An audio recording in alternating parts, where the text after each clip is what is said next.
दोस्तों नमस्कार। Finance maestro के ऑफिशियल यूट्यूब चैनल पे आपका स्वागत है। दोस्तों जून का तीसरा हफ्ता खत्म हो चुका है और लास्ट वीक में हम लोगों को निफ्टी के अंदर तो खास कुछ तेजी देखने को नहीं मिली। निफ्टी लगभग 300 पॉइंट के एक रेंज में ट्रेड कर रहा था, लेकिन बैंक निफ्टी के अंदर 2000 पॉइंट्स की अपमूव हम लोगों को देखने को मिली। मेनली प्राइवेट बैंक्स ने लास्ट वीक में बहुत ही अच्छा परफॉर्म किया है।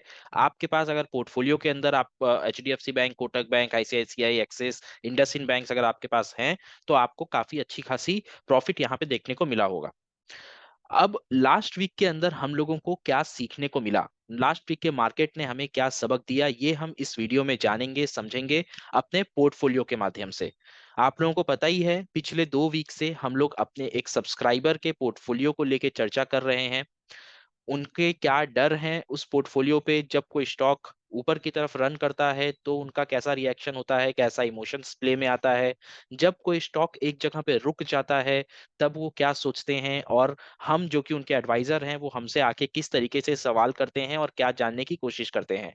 वहीं जब कोई स्टॉक एक अच्छा खासा अपमूव देने के बाद वापस नीचे की तरफ जाता है, जब उस स्टॉक के अंदर वो अच्छा प्रॉफिट देख लेते हैं और उसके बाद उनको वो प्रॉफिट कम होता हुआ दिखता है, तब उनका इमोशन किस तरीके से खेलता है, क्या उनके अंदर भावनाएं उत्पन्न होती हैं, उनका मन का क्या करता है उस स्टॉक के साथ करने का, वो सारी चीजें वो हमारे साथ शेयर करते हैं और हम आपके साथ शेयर करेंगे। और ऐसे सिचुएशन में जब आप कभी भी फंसो तो आपको क्या करना चाहिए उसके बारे में जानेंगे।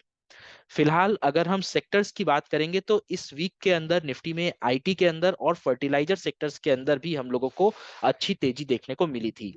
ओवरऑल वीक अच्छा था। बैंक्स के लिए कुछ ज्यादा अच्छा था, निफ्टी के लिए अंदर एक रेंज के अंदर था, लेकिन गिरावट हम लोगों को देखने को नहीं मिली। चार्ट के ऊपर अभी भी हम पूरी तरीके से बुलिश सेंटीमेंट के साथ बैठे हुए हैं। चलिए अब और ज्यादा वक्त ना बर्बाद करते हुए चलते हैं सीधा पोर्टफोलियो के ऊपर।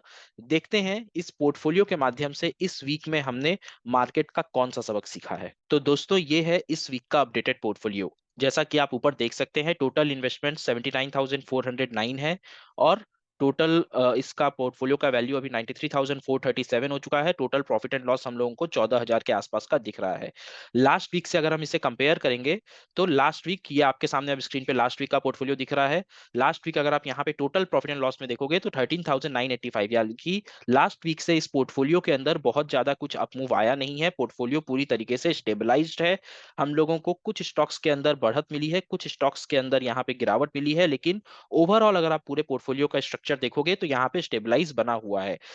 लास्ट वीक से अगर आप देखोगे तो लगभग लगभग यहाँ पे 50 रुपए का एक अपमूव मिला है, जो कि एक ना के बराबर है, फ्लैट है। अगर यहाँ पे आप देखोगे तो सबसे ऊपर ट्रिल का नाम लिखा हुआ है। ट्रिल इस वीक के अंदर आज के दिन इनफैक्ट क्लोजिंग जो मिली है 776 पे मिली है, यानी कि लास्ट वीक से लगभग लगभग हम लोग यहाँ पे 20 पॉइंट नीचे आए हैं। परसेंटेज के टर्म्स में देखोगे तो लगभग यहाँ पे 5% आएगा। यहाँ पे आप नेट चेंज अगर देखो तो 30% है, वेर एज लास्ट वीक हम लोगों का ट्रिल के अंदर 35% प्रॉफिट था। अब अगर इस चीज को मैं आपको चार्ट पे ले जाके दिखाऊं तो यहाँ पे ट्रिल का मैंने चार्ट लगाया हुआ है। ये देखो लगातार रेड कैंडल्स बनी हुई है, लेकिन यहाँ पे जो एक सपोर्ट था इस लाइन पे आके लास्ट के 2 दिनों में हमने ट्रिल के अंदर सपोर्ट भी लिया है। तो जब ये स्टॉक लास्ट वीक के अपने 795 से गिर के नीचे की तरफ आ रहा था, ये 35% का नेट चेंज इन महाशय को गिरता हुआ नजर आ रहा था, 35 से 30% होता हुआ नजर आ रहा था। तब इन्होंने हमसे मल्टीपल टाइम्स एक सवाल किया कि सर ट्रिल में क्या करना है, ट्रिल से निकल जाए क्या, प्रॉफिट कम हो रहा है। 10,000 इन्वेस्ट किया था, 3,000 के आसपास का प्रॉफिट था, अब कम होके 2,500 के आसपास आ रहा है, क्या करें, निकल जाएं। इसका डिसीजन हमने कैसे लिया? हमने ऐसा नहीं देखा कि अच्छा कितना प्रॉफिट था तुम्हारा, 10,000 था, 25% अभी भी मिल रहा है, चलो ठीक है 30% मिल रहा है, निकल जाओ, नहीं। ऐसा हमने यहाँ पे डिसीजन नहीं लिया। हम क्या किए, हम चार्ट के ऊपर गए। चार्ट के ऊपर आके हमें दिखाई दिया कि यहाँ पे एक सपोर्ट लाइन ऑलरेडी बनी हुई है और लास्ट के 3 ट्रेडिंग सेशंस यहाँ पे हमने सपोर्ट लिया हुआ है। जब ये नीचे आ रहा था तो हम रिप्लाई ये कर रहे थे सब्सक्राइबर को कि आप वेट कीजिए, देखते हैं इस सपोर्ट लाइन के पास ट्रिल कैसे रिएक्ट करता है। ये ऐसे स्टॉक्स है जिसमें आपको नीचे आने पे एवरेज करना है। बेचने के बारे में आप तभी सोचेंगे जब आपको पैसे की जरूरत होगी, ठीक है। सो एवरेज यहाँ पे करना है या नहीं करना है वो डिसीजन हम कैसे लेंगे, देखते हैं सपोर्ट के पास कैसे रिएक्ट कर रहा है। सपोर्ट पे आपके जाके देखो 3 दिन से रुका हुआ है स्टॉक, कोई दिक्कत नहीं है। अगर पैसे है तो यहाँ पे एवरेज कर लीजिए, नहीं है पैसे तो इसको बिंदास होल्ड करिए, घबराने की इसमें कोई बात नहीं है। दूसरा सवाल यहाँ पे आया डीसीएक्स इंडिया को लेके। डीसीएक्स इंडिया अगर आप देखोगे तो इस वीक 358 रुपए पे ट्रेड कर रहा था फ्राइडे के दिन।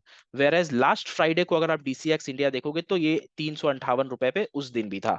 यानी कि 2 हफ्ते, इस पूरे हफ्ते में, 2 हफ्ते नहीं, ये 4 ट्रेडिंग सेशन, इन दोनों हफ्तों के बीच में जो चार ट्रेडिंग सेशंस थे, उसके अंदर डीसीएक्स इंडिया के अंदर अपने को कोई भी मूवमेंट नहीं मिला, जहां था वहीं था डीसीएक्स इंडिया। तो जाहिर सी बात है कि भाई साहब को डर लगने लगा। क्यों? क्योंकि डीसीएक्स इंडिया के अंदर भी हम लोगों ने 371 का हाई देखा था ट्यूसडे के दिन, यानी कि इस हफ्ते के पहले दिन। ये जो हफ्ता बीता, सोमवार को ईद की छुट्टी थी, ट्यूसडे को पहला ट्रेडिंग सेशन था, ट्यूसडे के दिन डीसीएक्स इंडिया के अंदर हम लोगों ने 371 का लेवल्स आते हुए देखा था। लेकिन ऊपर के लेवल पे हम सस्टेन नहीं कर पाए और फिर से गिर के अपने सपोर्ट लेवल पे आ गए। आप स्क्रीन पे देख सकते हैं, डीसीएक्स इंडिया पे यहाँ पे एक सपोर्ट, एक रेजिस्टेंस लाइन मेनली बनी हुई है, जहां पे ऑलरेडी हमने 2 से 3 बार 4 बार रेजिस्टेंस लिया हुआ है। ये पहला इंस्टेंस था, उसके बाद ये second instance, third instance, fourth instance. यहाँ पे अब यहाँ पे ये लेवल एक सपोर्ट की तरह काम कर रहा है और इसी लेवल के ऊपर आके हम सपोर्ट ले रहे हैं। भाई साहब फिर घबराए, जैसे कि ट्रिल में घबराए थे कि डीसीएक्स इंडिया में प्रॉफिट देखा था, और डीसीएक्स के अंदर तो इनका बहुत अच्छा खासा अमाउंट इन्वेस्टेड है। जो प्रॉफिट उनको पिछले हफ्ते 5,152 रुपए से जो प्रॉफिट आपका बढ़ के 7,500 के आसपास पहुंच गया था, वो वापस गिर के हम 5,000 पे आ गए। तो डर इनको फिर से लगा।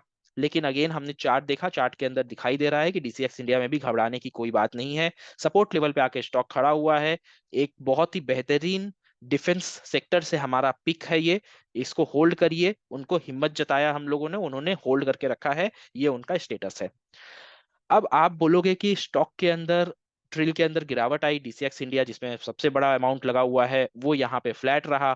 आरईसी लिमिटेड जिसके अंदर एक और अच्छा अमाउंट लगा हुआ है, वो क्या कर रहा है देखते हैं यहाँ पे। अब आरईसी इंडिया में अगर देखेंगे तो 510 रुपए इस फ्राइडे को क्लोजिंग प्राइस है, और उसके पहले वाले वीक में 530 रुपया था। मतलब इस वीक आरईसी लिमिटेड में भी आपका प्रॉफिट कम हुआ है।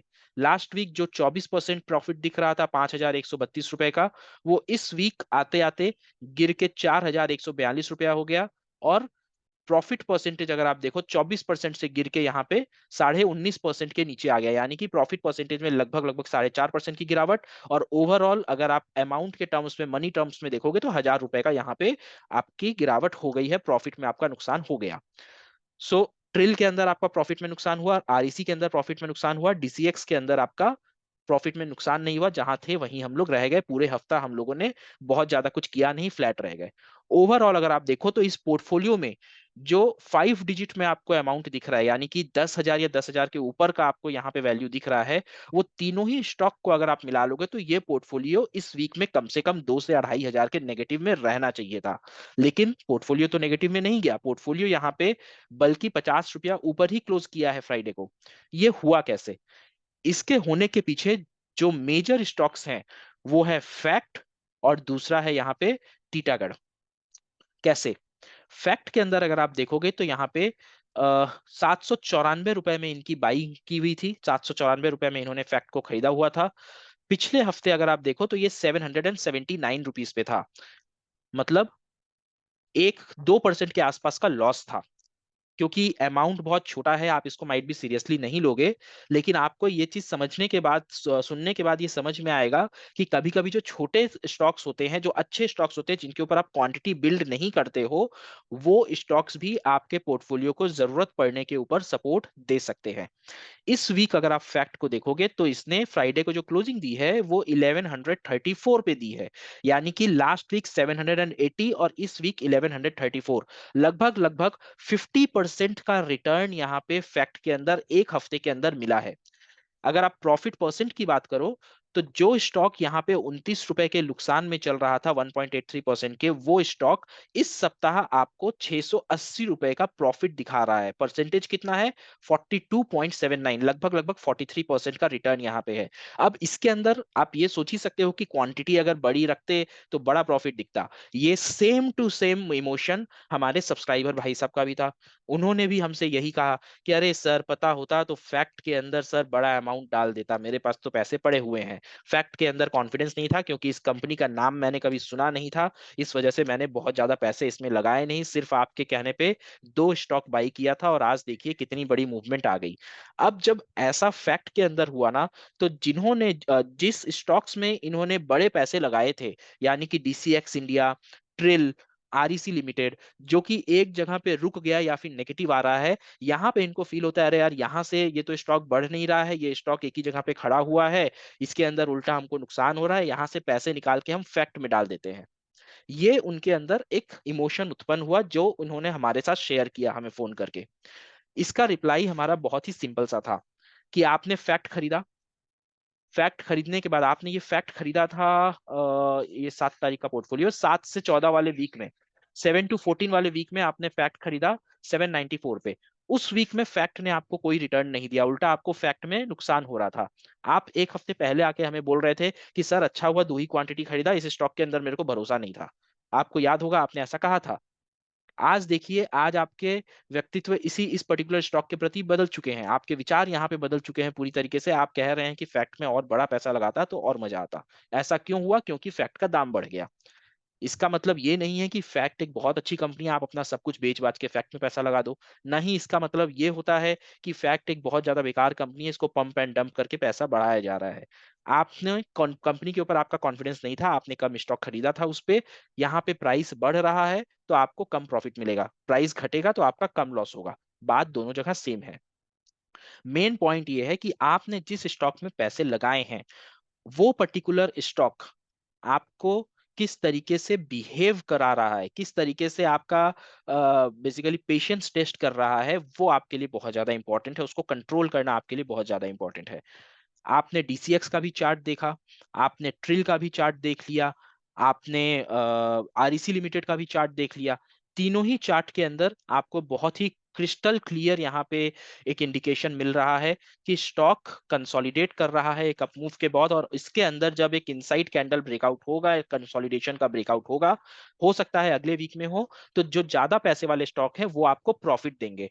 वेरएज ये फैक्ट जिसके अंदर 2 क्वांटिटी आपने लिया था, या फिर टीटागढ़ जिसके अंदर आपने 2 क्वांटिटी लिया था, टीटागढ़ की बात मैं करना भूल गया। टीटागढ़ को भी अगर आप देखो तो इस वीक में टीटागढ़ 1584 पे क्लोज हुआ है। वेयर लास्ट वीक में अगर आप देखो तो 1483, यानी कि 100 पॉइंट का अपमूव टीटागढ़ में मिला है। 100 पॉइंट आपको माइट भी देखने में बहुत बड़ा नहीं लगेगा, बट परसेंटेज टर्म्स में अगर आप आओगे तो इस वीक टीटागढ़ का प्रॉफिट है 44.5%, whereas last week Titagarh का प्रॉफिट था 35.23%, यानी कि लगभग लगभग 9% का प्रॉफिट यहाँ पे टीटागढ़ ने इस वीक के अंदर दे दिया है। सो टीटागढ़ और आपका फैक्ट, ये दोनों छोटे स्टॉक्स जिसमें आपने छोटा अमाउंट दिया था, इस दोनों स्टॉक्स ने आपके बड़े वाले जो पैसे इन्वेस्टेड हैं उसके अंदर जब थोड़ी सी कमजोरी आई, थोड़ा सा कंसोलिडेशन आया, तब उसके लॉस को या उसके प्रॉफिट ईटिंग को ये दोनों छोटे स्टॉक्स ने यहाँ पे मेकअप किया और आपके पोर्टफोलियो को सपोर्ट किया। अब मान लीजिए नेक्स्ट वीक इस पोर्टफोलियो स्टॉक के अंदर, इस छोटे स्टॉक के अंदर अगर आपको गिरावट भी देखने को मिलती है, तो वो गिरावट छोटी रहेगी। क्यों? क्योंकि इसके अंदर आपका कैपिटल ही छोटा सा लगा हुआ है, गिरावट बहुत बड़ी आपकी नहीं मिलेगी। लेकिन अगर इन तीनों में से किसी भी स्टॉक के अंदर नेक्स्ट वीक में ब्रेकआउट होता है कंसोलिडेशन के बाद, तो आपके पोर्टफोलियो में बहुत अच्छा उछाल देखने को मिलेगा। क्यों? क्योंकि यहाँ पे आपका अमाउंट बड़ा लगा हुआ है, छोटा सा मूवमेंट आपके पोर्टफोलियो में यहाँ पे बड़ा इंपैक्ट करने वाला है। ठीक है, सो ये था ओवरऑल इस पोर्टफोलियो का एक ओवरव्यू। हम नेक्स्ट वीक में फिर से इस पोर्टफोलियो का अपडेट लेके आएंगे।